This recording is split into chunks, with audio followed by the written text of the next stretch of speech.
মাত্র 23 জন নিয়ে প্রথম বিদেশ সফরে প্রধানমন্ত্রী। কে হচ্ছেন বিএনপি মহাসচিব? আলোচনায় 3 নাম। কাতারের সড়ক দুর্ঘটনায় নিহত 5 বাংলাদেশি। মামুনুল হককে নিয়ে বিএনপি এমপির বক্তব্য সংসদে এক্সপাঞ্জ। বাগদান সারলেন ললনা খ্যাত আলোচিত গায়ক শেখ সাদি। 11 বলে 50 বিশ্ব রেকর্ড সূর্যবংশীর। 25,000 পালক লাখোপতিতে সাজানো ব্রাইডাল লুকে হাজির ব্রিটিশ মডেল। বিশ্বকাপের পর মসজিদের ইমাম হবেন মরক্কোর ফুটবলার। আমি তিশা, আপনারা দেখছেন টাইমস ফ্ল্যাশ। মাত্র 23 জন নিয়ে প্রথম বিদেশ সফরে গেলেন প্রধানমন্ত্রী। সাবেক সরকার প্রধানদের দীর্ঘ বহর নিয়ে বিদেশ যাওয়ার প্রচলিত রেওয়াজ ভেঙে মিতব্যয়িতার এক অনন্য দৃষ্টান্ত স্থাপন করলেন প্রধানমন্ত্রী তারেক রহমান। রোববার দুপুর 2:50 বিমান বাংলাদেশের একটি নিয়মিত ফ্লাইটে মালয়েশিয়া ও চীনের উদ্দেশ্যে ঢাকা ত্যাগ করেন তিনি। প্রধানমন্ত্রীর প্রেস সচিব আবু আবদুল্লাহ এম সালেহ বিষয়টি নিশ্চিত করে জানান, আগের মতো দীর্ঘ সফর সঙ্গী কিংবা বিদায় জানাতে বিমানবন্দরে অতিরিক্ত কোনো ভিড় ছিল না। দ্বিপক্ষীয় এই সফরে দুই দেশের সম্পর্ক, বাণিজ্য ও বিনিয়োগ, শ্রম বাজার এবং পারস্পরিক সহযোগিতা জোরদারের বিষয়গুলো বিশেষ গুরুত্ব পাবে। মালয়েশিয়া সফর শেষে প্রধানমন্ত্রীর চীন যাওয়ার কর্মসূচি রয়েছে।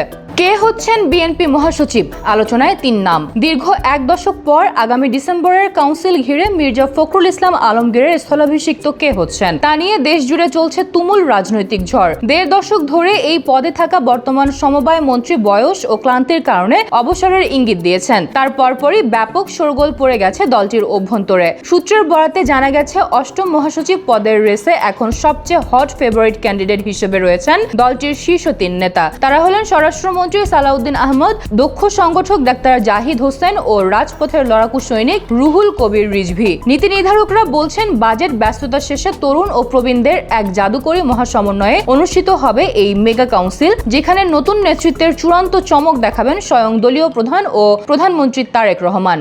কাতারের সড়ক দুর্ঘটনায় নিহত হয়েছেন 5 বাংলাদেশি। স্থানীয় সময় শনিবার সকালে দেশটির শাহানিয়া এলাকায় এই মর্মান্তিক দুর্ঘটনা ঘটে। প্রবাসীরা একটি পিকআপ ভ্যানে করে তাদের কর্মস্থলে যাচ্ছিলেন। পথে গাড়িটি হঠাৎ নিয়ন্ত্রণ হারালে ঘটনাস্থলেই 5 বাংলাদেশি এবং গাড়ির চালক সহ মোট 6 জন প্রাণ হারান। নিহত অন্য ব্যক্তিটি একজন ভারতীয় নাগরিক বলে জানা গেছে। নিহত 5 বাংলাদেশির পরিচয় পাওয়া গেছে। তারা হলেন জসিম উদ্দিন, জিবাল উদ্দিন, মোস্তাক আহমদ, জুবায়ের আহমদ ও কাদের আহমদ। তাদের সবার বাড়ি সিলেটের কানাইঘাট উপজেলার গাছবাড়ি গ্রামে। এ বিষয়ে জালালাবাদ অ্যাসোসিয়েশন কাতারের সাধারণ সম্পাদক আহমেদ মালেক জানিয়েছেন, বাংলাদেশ দূতাবাসের সঙ্গে সমন্বয় করে মরদেহগুলো দ্রুত সময়ের মধ্যে দেশে পাঠানোর আইনি প্রক্রিয়া ও প্রয়োজনীয় ব্যবস্থা নেওয়া হচ্ছে।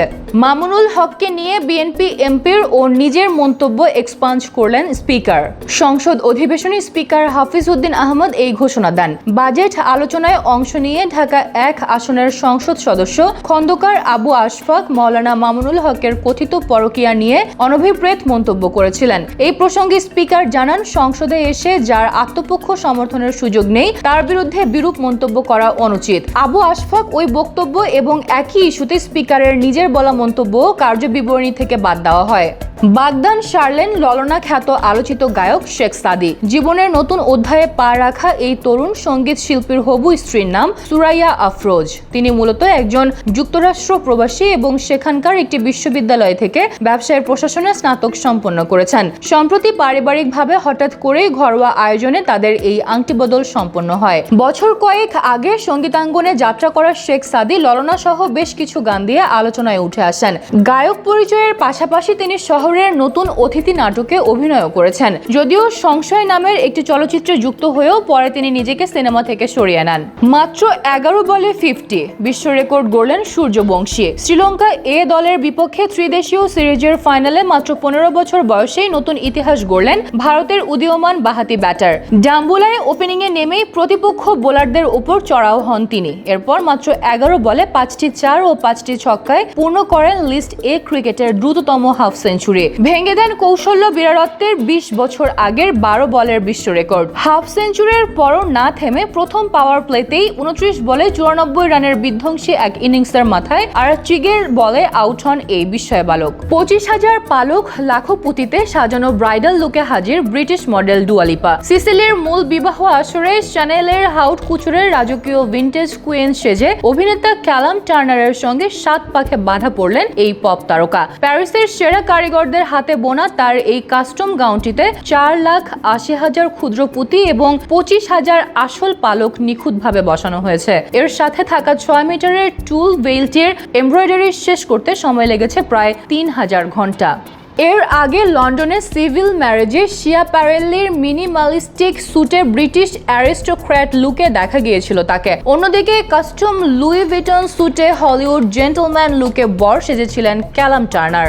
বিশ্বকাপের পর ফুটবল ছেড়ে মসজিদের ইমাম হবেন মরক্কোর মাজরাউই। মাঠের সবুজ ঘাস ছেড়ে নিজেকে হাফেজে কোরআন ও মসজিদের ইমাম হিসেবে দেখতে চান মরক্কোর এই ডিফেন্ডার। সম্প্রতি এক সাক্ষাৎকারে তিনি বলেন, বিশ্বকাপের পর অবসরের সিদ্ধান্ত নিতে পারি, জীবন খুবই ছোট, আমি কোরআন মুখস্থ করতে চাই, পাশাপাশি ভবিষ্যতে মসজিদের ইমাম হওয়ারও ইচ্ছা আছে। 2022 কাতার বিশ্বকাপে মরক্কোর ঐতিহাসিক সেমিফাইনাল যাত্রার অন্যতম সদস্য ছিলেন তিনি। 2026 বিশ্বকাপের পর সত্যিই অবসর নিলে এক অভিজ্ঞ ডিফেন্ডারকে হারাবে ফুটবল বিশ্ব।